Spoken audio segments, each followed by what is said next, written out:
तो good morning students. और इस क्लास में हम लोग देखने वाले हैं डीसीएस फर्स्ट जो है आपकी, जो इस बार 5th सेमेस्टर की मेन सब्जेक्ट है और 7th सेमेस्टर में भी आई थिंक शायद होगा बैक वाले बच्चों के। जिनके भी है या नहीं है वो देख लें कि ये टॉपिक सिंगली रेनफोर्स बीम मतलब बीम की एनालिसिस और डिजाइन, इसके बारे में हम लोग बात करने वाले हैं। बट इससे पहले ये समझिए कि ये बीम क्या है। तो बीम जैसा कि आप सब लोगों को पता है, बीम मानिए क्या है, एक हॉरिजॉन्टल स्ट्रक्चर है which is generally used to taking transverse nature of load, मतलब वर्टिकल लोडिंग को लेने के लिए, स्लैब के लोड को कॉलम पे ट्रांसफर करने के लिए बीम का काम में लिया जाता है। अब जनरली जो टेंशन एनफोर्समेंट का मतलब ही ये है कि जो अपर पार्ट होते हैं वो कंप्रेशन के होते हैं, बॉटम पार्ट टेंशन के होते हैं। तो टेंशन में आपको क्या प्रोवाइड कराना होता है? रेनफोर्समेंट, सरिया। तो टेंशन में जब आप रेनफोर्समेंट प्रोवाइड करवाते हैं तो इसीलिए इसका नाम होता है टेंसाइल रेनफोर्समेंट, ठीक है। और जनरली ये जो डेप्थ होती है इसको आप बोलते हैं effective depth. Effective depth is the depth from compressive edge to the where we provide the reinforcement, that will be known as this one. इसका जब आप स्ट्रेस डायग्राम बनाएंगे तो इसका स्ट्रेस डायग्राम बनेगा कुछ ऐसा, ठीक है। और इसका जब आप स्ट्रेन डायग्राम बनाएंगे तो इसका स्ट्रेन डायग्राम बनेगा कुछ, अगर आप लोग WSM मेथड पे बात करना चाहते हैं या वर्किंग स्ट्रेस मेथड या फिर LSM लिमिट स्टेट मेथड, मैं आपको बता रहा हूं एक बार लिमिट स्टेट मेथड के हिसाब से।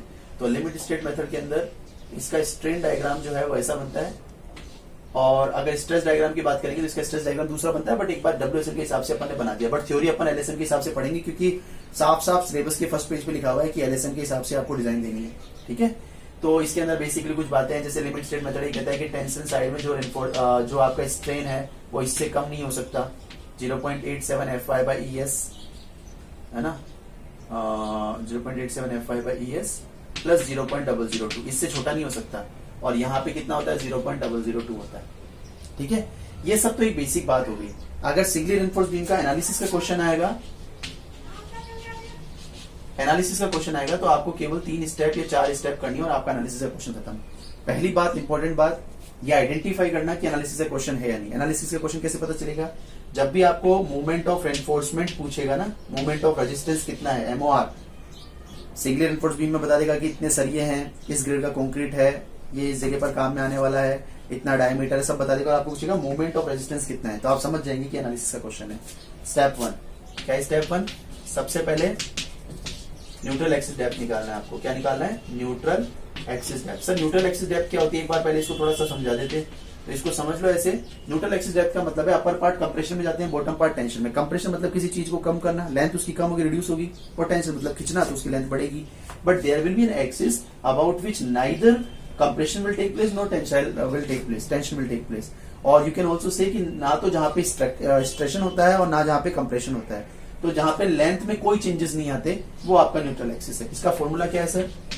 इसका फॉर्मूला है 0.87 FY/AST बटा 0.36 FCK इंटू बी। ये फॉर्मूला है सर। फॉर्मूला फिक्स है क्या?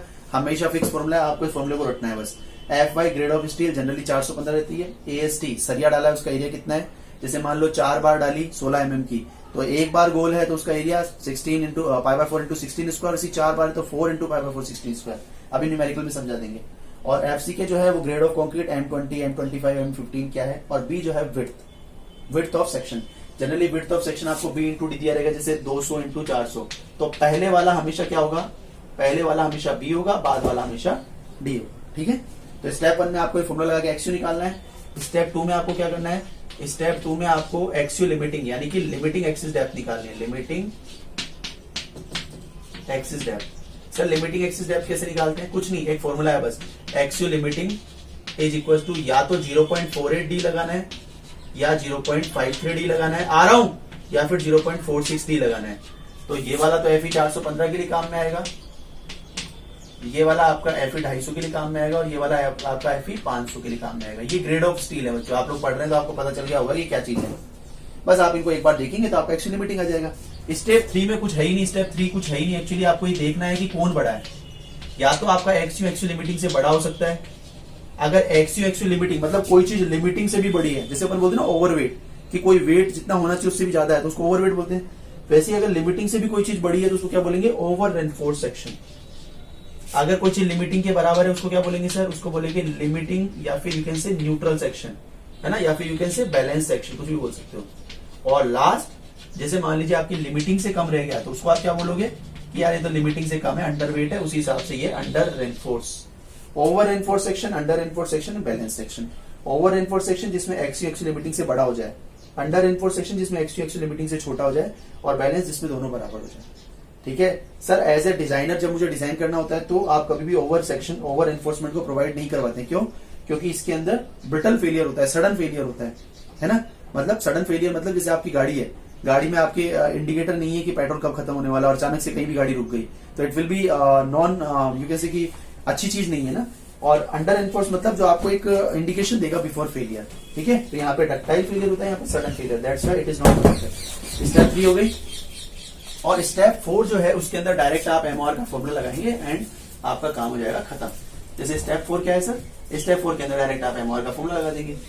एमओआर का जब फॉर्मूला ही लगाना था सर डायरेक्ट ही, तो फिर मैंने ये सब किया ही क्यों, अभी समझ में आ जाएगा। आप देखो स्टेप 4 में 2 फॉर्मूले हैं, कैलकुलेट एमओआर, इसके अंदर 2 फॉर्मूले हैं। पहला फॉर्मूला तो ये है कि आपको मान लीजिए एमओआर निकालना है, और उसका एक फॉर्मूला तो है 0.87 FYAST D माइनस 0.42 XU, सारी चीज आप कैलकुलेट कर चुके होंगे। और एक फॉर्मूला है 0.36 FCK BXU T minus 0.42 XU। तो कई बार वो केवल ये भी पूछ लेता है, इस चीज को बोलते हैं लीवर आर्म। तो लीवर आर्म क्या होता है, D माइनस 0.42 XU को बोलते हैं। ठीक है, और ये वाला फॉर्मूला लगता है आपका अंडर एनफोर्स के केस में, और ये वाला फॉर्मूला लगता है आपका ओवर एनफोर्स के केस में। तो आप सीधी सी बात है, आपको पता ही नहीं होगा कि केस ओवर का या अंडर का, तो आप निकालोगे कैसे। और पता करने के लिए आपको स्टेप 3 चाहिए, स्टेप 3 के लिए आपको जो डेटा चाहिए उसके लिए स्टेप 2 और स्टेप 1। तो बाय प्रोसेस पूरा फॉर्मूला है, स्टेप 1 एक्चुअल निकालना, step 2 actual limiting, step 3 check करना, और स्टेप 4 में फॉर्मूला लगा देना। आप बताइए, अगर ये क्वेश्चन 8 नंबर का पेपर में आता है, केवल इसमें डेटा डलेगा, तो क्या ये बहुत ज्यादा डिफिकल्ट क्वेश्चन है क्या?